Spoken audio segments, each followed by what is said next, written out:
Good morning everyone. कैसे हो सब लोग? पढ़ रहे हो ना? अभी 2 ही महीने बचे एग्जाम के लिए। स्टार्ट कर दो पढ़ना। Alright, let's start. अभी पिछले 2 लेक्चर्स में हमने बेसिक देखा था लॉ का। We got introduced with the subject कि लॉ है क्या, फिर वो पास कैसे होता है and all that.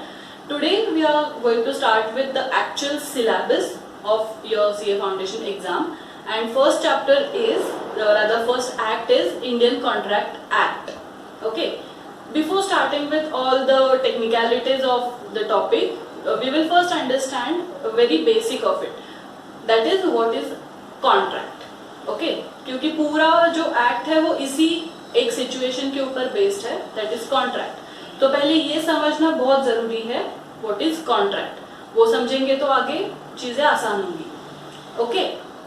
So let us understand what is contract. हमने पहले देखा है कि law is nothing but a situation. और situation क्या है? तो situation is just a story जो मोल्ड की जाती है और उस पे कुछ ना कुछ प्रोविजंस बेस्ड होते हैं। तो आज हम कॉन्ट्रैक्ट समझने के लिए एक स्टोरी देखेंगे। ओके, पुराने बॉलीवुड के मूवीज देखे होंगे 80s 70s वाले। वेरी टिपिकल स्टोरी होती थी उसमें। जैसे एक हीरोइन है, वो बहुत अमीर है, उसके पिताजी एकदम करोड़पति है और हमारा हीरो एकदम गरीब बेचारा झोपड़ी में रहता है और दोनों में प्यार हो जाता है। दोनों शादी करना डिसाइड करते हैं। कैसे भी करके बेटी के बाप को ये समझता है कहीं से, तो वो सुनते हैं कि मेरी बेटी ये एकदम ऐसे गरीब हीरो के साथ भाग जाएगी। क्या करते हैं वो? टिपिकली हीरो को बुलाएंगे अपने हवेली में, एकदम बड़ा शो ऑफ करेंगे, बुलाएंगे। और जैसे ही हीरो अपना एंटर करता है, बेटी का बाप ऐसे सामने अकड़ में खड़ा रहता है, उसके बाजू में एक ब्रीफकेस रहती है और हाथ में एक पेपर रहता है। हीरो आ गया अंदर चलते चलते, पूछा कि क्यों बुलाया मुझे यहाँ पे? वो बोलते हैं ये लो बैग भर के पैसे हैं इसमें, ये पैसे ले लो और मेरी बेटी की जिंदगी से चले जाओ हमेशा के लिए। दोबारा मुड़ के नहीं देखना, मेरी बेटी को कभी मिलना नहीं, बात नहीं करना, ये नहीं वो नहीं, हमका फलाना ढमका सब कुछ। और इसके बदले में मुझे ये पेपर पे साइन करके दो कि तुम ऐसा करोगे। अब हमारा हीरो थोड़ा सा वीक है, फाइटर नहीं है। वो एक्सेप्ट करता है कि हाँ चलो ठीक है, मुझे पैसे मिल रहे हैं, मेरी गरीबी दूर हो जाएगी। वो पैसे लेता है और मान जाता है कि मैं आपकी बेटी से बाद में कभी मिलूंगा नहीं। और वो पेपर पे साइन करता है, पैसे लेके निकल जाता है। ये क्या है? कॉन्ट्रैक्ट है। बिल्कुल है। तो ये स्टोरी में, ये सिचुएशन में क्या क्या एलिमेंट्स हैं जिसपे ये स्टोरी बेस्ड है? पहला तो है फर्स्ट थिंग, 2 पार्टीज हैं। एक है हीरो अपना, दूसरे हैं हीरोइन के पिताजी। 2 पार्टी है। उसके बाद ऑफर है कोई, तो तीसरा है एक्सेप्टेंस, चौथा है कंसीडरेशन। ओके, इसमें और एक एलिमेंट है पूरे सिचुएशन में। वो क्या है वो हम बाद में देखेंगे। अभी के लिए बस ये 4 क्या है वो समझ लें। पहले 2 पार्टीज हैं, राइट? अभी कभी कभी आप खुद से ये डिसाइड करते हो कि चलो मुझे, अभी मैं 12th में हूँ, मुझे 12th की बोर्ड में सपोज 80% से अबाव मार्क्स मिलने चाहिए। अगर मुझे 80% से अबाव मार्क्स मिले तो मैं ये फोन मैं पापा से मांगूंगा या फिर मैं यहाँ पे वेकेशन के लिए चला जाऊंगा। ये आपने खुद से प्रॉमिस किया है कि मुझे इतना इतना मिला तो मैं ये करूंगा। ये कॉन्ट्रैक्ट है? नहीं, क्योंकि यहाँ पे 2 कोई पर्सन्स अवेलेबल नहीं है। आप खुद ही हो, आप खुद से ही डिसाइड करते हो कि मैंने ये किया तो मैं ये करूंगा, या फिर मैंने ये किया तो मुझे ये मिलेगा। करेक्ट? यही सिचुएशन अगर थोड़ी चेंज हो जाए तो समझो आपके पापा ने आपको बोला कि बेटा तूने 10th में सपोज 90% से अबाव मार्क्स लाए तो मैं तुझे बाइक गिफ्ट करूंगा। ओके, 2 पार्टीज है, एक ने ऑफर किया, दूसरे ने एक्सेप्ट किया, कंसिडरेशन मिल गया, कॉन्ट्रैक्ट हो गया। कॉन्ट्रैक्ट नहीं हुआ, ये अग्रीमेंट हुआ। वो क्यों हुआ देखेंगे। लेकिन कॉन्ट्रैक्ट होने के लिए दो पार्टीज होना बहुत जरूरी है। एक ही इंसान ने खुद से ही कुछ प्रॉमिस किया तो वो कॉन्ट्रैक्ट नहीं बनता। Next thing, offer. What is offer? वो डिस्काउंट सेल लगे रहते हैं, 80% ऑफ, 70% ऑफ, 50% ऑफ। वो क्या है? ऑफर ही है ना। आप दुकान में जाते हो और दुकानदार बोलता है कि ये लो, सपोज ये 3 शर्ट है, आपने ये तीनों के तीनों खरीदे तो आपको ये तीनों के ऊपर 50% ऑफ मिलेगा। नहीं तो आपको, आपने एक ही किया, आपने एक ही खरीदा तो आपको एक का ही पूरा पैसा देना पड़ेगा। बराबर। ये क्या किया उसने आपको कुछ ऑफर किया कि आप ये तीनों खरीदो तो फिर आपको 50% ऑफ मिलेगा तीनों के ऊपर। ये क्या है? ऑफर। हमारी सिचुएशन में क्या था? हीरोइन के पापा ने क्या ऑफर किया कि तुम मेरी बेटी के जिंदगी से हमेशा के लिए चले जाओ, उसके बदले में तुम्हें क्या मैं दूंगा? तो ये ब्रीफकेस भर के पैसे या सूटकेस भर के पैसे मैं तुम्हें दे दूंगा। ये क्या है? कंसिडरेशन। बदले में कुछ तो हमेशा मिलना चाहिए। फोकट में कोई आजकल काम नहीं करता है, चैरिटी नहीं चल रही है यहाँ पे। बदले में मुझे कुछ ना कुछ तो मिलना चाहिए। नॉट नेसेसरी कि बदले में पैसे ही मिले। हाँ, कुछ भी हो सकता है, मॉनेटरी कंसिडरेशन ही होना चाहिए, ऐसे कुछ नेसेसरी नहीं है। फॉर एग्जाम्पल, आप दुकान में गए कोई भी और आपको से मोबाइल फोन लेना है, ठीक है, और आपको एकदम सस्ता वाला मोबाइल फोन लेना है।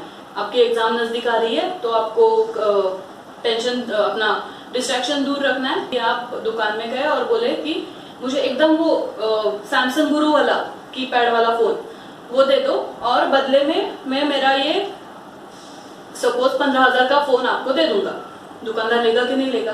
ऑफ कोर्स लेगा, क्योंकि आपके फोन की वैल्यू चाहे कम हो जाए लेकिन उसकी वैल्यू इतनी तो कम नहीं होगी कि वो सैमसंग गुरु के बदले आप उससे दे दो। करेक्ट। तो आपने अपना फोन दे दिया और बदले में उससे नया फोन ले लिया। Exchange offer in short. पुराना देके नया ले लो। तो मॉनिटरी ही कंसिडरेशन हो ऐसा कुछ भी नेसेसरी नहीं है। Consideration can be in any form, लेकिन कंसिडरेशन होना बहुत जरूरी है। उसके बाद क्या है? एक्सेप्टेंस। किसी ने तो, मैंने अगर कुछ ऑफर किया सामने वाली पार्टी को तो वो सामने वाली पार्टी ने वो एक्सेप्ट करना चाहिए। एक्सेप्ट करना चाहिए मतलब उसको वो कबूल होना चाहिए कि मैं ये करने के लिए रेडी हूँ। हीरोइन के बाप ने बोला कि ये सारा लेके जाओ, मेरे बेटी से दूर रहो, और वो हीरो को वो एक्सेप्ट हो गया। उसने वो एक्सेप्ट किया कि हाँ ठीक है मैं ये करूंगा, मैं आपकी बेटी से कभी नहीं मिलूंगा। उसने क्या किया? ऑफर उनका एक्सेप्ट किया। राइट। तो क्या हो गया? दो पार्टीज हैं, एक ने ऑफर किया, दूसरे ने एक्सेप्ट किया, बदले में कंसिडरेशन मिला। कंसिडरेशन दोनों पार्टी को मिलता है। हाउ? तो बेटी के पिता को क्या मिला कि उनकी बेटी के जिंदगी से ये आदमी हमेशा के लिए चला जा रहा है, ये उनके लिए कंसिडरेशन है। और हीरो के लिए क्या कंसिडरेशन है? पैसे। करेक्ट। आप दुकान में गए, आपने वो तीनों शर्ट लेना एक्सेप्ट कर लिया 50% ऑफ के साथ। आपके लिए क्या कंसिडरेशन है? आपको वो तीनों शर्ट मिल रहे हैं कम कीमत में, ये आपका कंसिडरेशन है। शॉपकीपर के लिए क्या कंसिडरेशन है? पैसे जो आप उसे दे रहे हो। आप मोबाइल फोन खरीदने गए, आपके लिए क्या कंसिडरेशन है? आपको वो नया फोन मिल रहा है सैमसंग गुरु, और शॉपकीपर को क्या मिल रहा है? आपका पुराना फोन जिसकी वैल्यू ज्यादा है वो सैमसंग के फोन से। करेक्ट। तो कंसिडरेशन दोनों पार्टी को होना चाहिए, एक पार्टी को कंसिडरेशन नहीं हो सकता, दोनों पार्टी को कंसिडरेशन होना चाहिए। ये 4 चीजें हम कंसिडर करें तो कॉन्ट्रैक्ट होता है क्या? नहीं, ये बस ये 4 चीजों को मिला के होता है अग्रीमेंट। 4 चीजों को मिला के क्या बनता है? अग्रीमेंट। अग्रीमेंट मतलब क्या? किसी चीज के लिए अग्री करना, किसी चीज के लिए हाँ बोलना। करेक्ट। इसको जब तक लीगल बाउंडेशन नहीं होता तब तक ये कॉन्ट्रैक्ट नहीं बनता। क्या मतलब? लास्ट में हमने देखा था सिचुएशन में कि हीरो कोई तो पेपर पे साइन करके देता है। वो साइन क्यों करता है, कौन से पेपर पे करता है, तो वो करता है स्टैम्प पेपर पे। अगर वो नहीं करता तो समझो कि वो लास्ट वाला पार्ट हम छोड़ दे कि हीरो ने वो स्टैम्प पेपर पे साइन नहीं किया, वो वैसे ही बैग लिया, उसने बैग लिया, वैसे ही उनको बोला कि हाँ हाँ मैं ऐसे करूंगा और चला गया। दूसरे ही दिन हीरोइन को लेके भाग गया। क्या करेंगे, वो हीरोइन के पिताजी पुलिस स्टेशन में जाके कंप्लेंट कर सकते हैं कि इसने ऐसा ऐसा बोला था लेकिन इसने ऐसा नहीं किया। पुलिस क्या बोलेंगे, प्रूफ किधर है, हीरो को बुलाएंगे, हीरो बोलेगा मैंने ऐसा कभी बोला ही नहीं था इनको, खुद के मन से ही बोल रहे हैं। कुछ तो प्रूफ होना चाहिए ना कि उसने ऐसा हाँ बोला है और वो ऐसे नहीं करेगा। वो प्रूफ जो होता है वो अग्रीमेंट को बनाता है लीगल।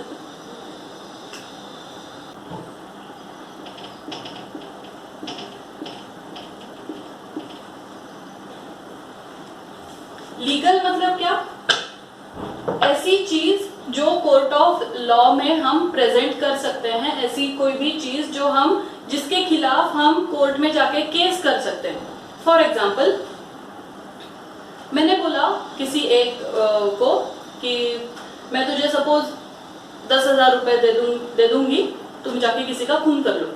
Is it legal? नहीं, क्योंकि किसी का खून करना, किसी का खून करने के लिए सुपारी देना इज नॉट लीगल। या फिर किसी ने किसी को, एक आदमी ने दूसरे, रमेश ने सुरेश को ड्रग्स बेचे, ओके, रमेश ने सुरेश को ड्रग्स बेचे, वो घर पे जाके देखा उसने वो तो नकली है, तो वो पुलिस के पास जाके बोल सकता है क्या कि इसने मुझे ड्रग्स बेचे लेकिन वो नकली है, अब आप इसके खिलाफ केस कर दो, मेरा एफआईआर लिख दो? नहीं हो सकता, क्योंकि ड्रग्स बेचना लीगल नहीं है। ये लीगल जो एप्लीकेबल होता है वो दोनों चीज को होना चाहिए। क्या मतलब, कंसिडरेशन भी लीगल होना चाहिए और जो हम ऑफर कर रहे हैं वो ऑफर भी लीगल होना चाहिए। क्या मतलब, अभी के 2 एग्जांपल ले लेंगे। मैंने बोला कि किसी का खून कर लो, बदले में मैं तुम्हें ड्रग्स दूंगी। दोनों इलीगल है, किसी का खून करना इलीगल है, ड्रग्स बेचना इलीगल है। अभी दूसरा एग्जांपल, मैंने किसी को बोला कि किसी का खून कर दो, उसके बदले में मैं तुम्हें पैसे दूंगी। पैसे देना लीगल है लेकिन खून करना लीगल है क्या? नहीं। तो एक भी अगर चीज, मतलब ऑब्जेक्ट या फिर कंसिडरेशन, दोनों में से भी एक भी चीज अगर लीगल नहीं हुई तो वो कॉन्ट्रैक्ट नहीं हो सकता, वो कॉन्ट्रैक्ट एनफोर्सिएबल बाय लॉ नहीं होता। ओके, अभी छोटे छोटे एग्जांपल्स हैं जो हम देख सकते हैं। आप किसी दुकान में गए और कुछ ले लिया, सपोज लैपटॉप खरीद लिया और आपने उसको पैसे दे दिए, लीगल है क्या? बिल्कुल है। लैपटॉप खरीदना लीगल है, उसके बदले में पैसे देना लीगल है। तो अग्रीमेंट के लिए 4 चीजें हमने देखी। क्या है? 2 पार्टीज होना बहुत जरूरी है, एक ने ऑफर करना जरूरी है, जिसको ऑफर किया उसी ने एक्सेप्ट करना जरूरी है। फॉर एग्जाम्पल, सेम एग्जाम्पल लेते हैं अपने। हीरोइन के बाप ने ऑफर दे दिया कि बेटा तुम ये ब्रीफ केस लेके जाओ और मेरी बेटी की जिंदगी से दूर रहना। हमारे हीरो ने तो एक्सेप्ट नहीं किया, उसका एक फ्रेंड था साथ में, वो बोला कि हाँ अंकल ठीक है, मैं ये लेके जाता हूँ और आपकी बेटी से कभी नहीं मिलूंगा। क्या सेंस होता है इसका? कुछ भी नहीं। मैंने तुमको पूछा क्या कि तुम मेरी बेटी की जिंदगी में क्या कर रहे हो? नहीं ना। तुम जैसा है वैसा रहने दो, जिसको ऑफर किया उसी ने एक्सेप्ट करना जरूरी है। उसके बाद कंसिडरेशन दोनों को मिलना जरूरी है, जिसने ऑफर किया उसको, जिसने ऑफर एक्सेप्ट किया उसको। अब 2 पार्टीज कौन होते हैं? एक होता है प्रॉमिसर, एक होता है प्रॉमिसी। चौथा फैक्टर क्या है? Consideration. It should not be in monetary terms necessarily, it can be in any form. ये 4 चीजें मिला के बनता है agreement, and agreement which is legal, that is an agreement which is enforceable by law, that is contract.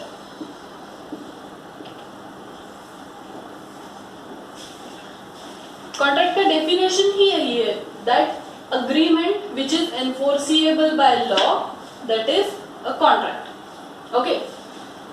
अभी ये promise क्या होता है, एक्सेप्टेंस क्या होता है, कंसिडरेशन क्या होता है, अग्रीमेंट क्या होता है, एनफोर्सिएबल बाय लॉ क्या होता है, एंड अल्टीमेटली कॉन्ट्रैक्ट क्या होता है. इसका जो बुकिश वाला डेफिनेशन है वो हम अगले लेक्चर में देखेंगे. अभी के लिए बस इतना बेसिक आपके लिए इनफ है. आप okay, see you in next lecture.